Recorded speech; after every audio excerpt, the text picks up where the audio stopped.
Olá, hoje a gente vai falar de uma coisa que está em toda parte, mas que às vezes nem percebemos: o nosso patrimônio cultural.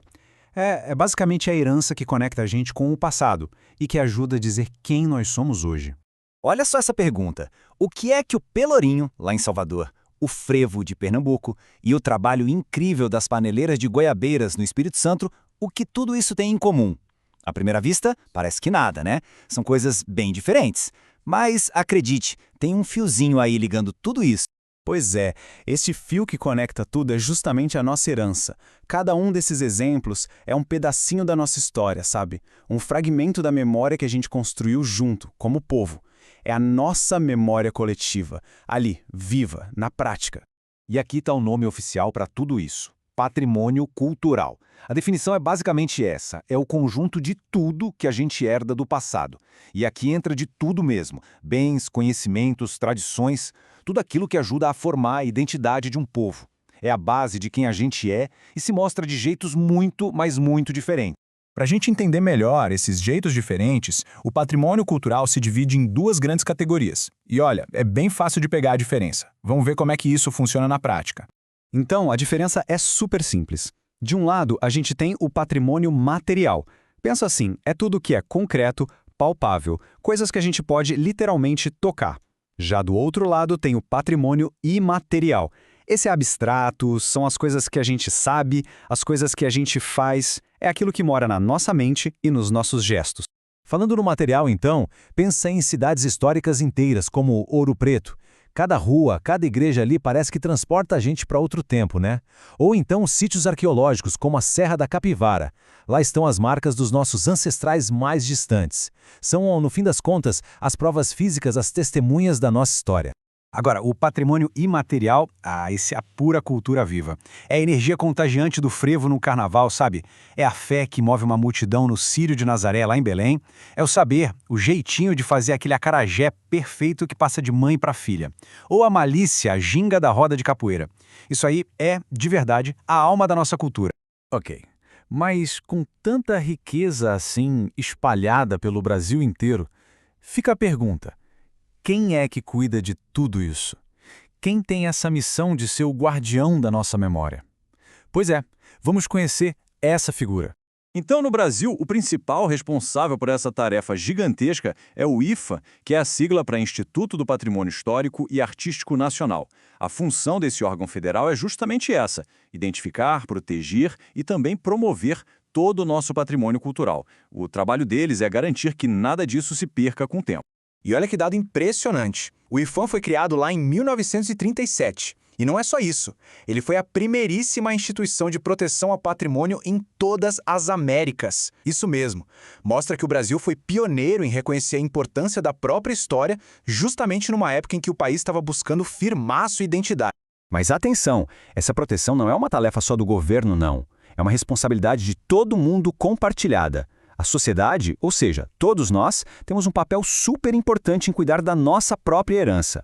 Certo, mas como é que essa proteção acontece no dia a dia? O IPHAN não sai por aí só falando protejam isso, não. Eles têm ferramentas, instrumentos legais bem específicos para fazer o trabalho acontecer. Basicamente, são duas ferramentas principais. E o legal é que cada uma foi pensada exatamente para um tipo de patrimônio. Lembra daquela divisão material e imaterial? Então, tem uma ferramenta para cada um. Ok, vamos para a primeira ferramenta. Para o patrimônio material, o nome é tombamento. Eu sei, o nome soa meio estranho, né? Mas a ideia é bem simples. É basicamente um ato oficial que diz: isso aqui tem valor. E aí inscreve esse bem num livro especial de proteção, chamado Livro do Tombo. A partir desse momento, pronto, aquele lugar ou objeto não pode mais ser destruído nem ter suas características alteradas. E aqui vai uma curiosidade bem legal.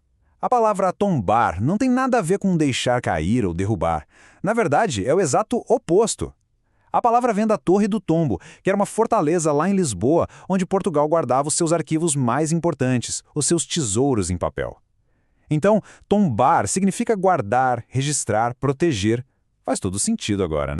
E sabe o que é mais legal? O processo não é uma coisa de outro mundo. Qualquer pessoa, qualquer instituição pode pedir a análise de um bem. Aí o IPHAN vai lá, estuda, para ver se ele tem mesmo esse valor histórico todo. Se for confirmado, o bem é inscrito no tal livro do tombo e, a partir daí, passa a ser protegido e fiscalizado oficialmente.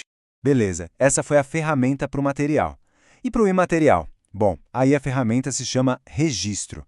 Pensa bem, não dá para tombar uma dança ou uma receita, né? Não tem como colocar num livro. Então, o registro serve justamente para isso. Ele reconhece oficialmente que um saber, uma festa, uma prática faz parte da cultura brasileira e merece todo o apoio para continuar existindo. Então, para ficar bem claro, vamos resumir. De um lado, o tombamento. Ele é para o patrimônio material, o concreto. A principal ação dele é impedir que o bem físico seja destruído. Do outro lado, o registro. Ele é para o imaterial, o abstrato. A ação principal é apoiar a continuidade da cultura viva, das práticas. Um protege a matéria, o outro protege o saber. Simples assim. Tudo bem, a gente já entendeu o que é, os tipos, quem cuida e como cuida. Mas agora vem a grande pergunta, né? Por que tudo isso importa, afinal? Por que ter todo esse trabalho de catalogar, tombar, registrar? O que isso muda na nossa vida? A resposta é simples e, ao mesmo tempo, profunda. Preservar o patrimônio é um jeito de manter a nossa história viva, é cuidar das nossas raízes, é garantir que quem vier depois da gente saiba de onde viemos, entenda quem somos e possa celebrar essa diversidade gigantesca que faz o Brasil ser, bem, o Brasil.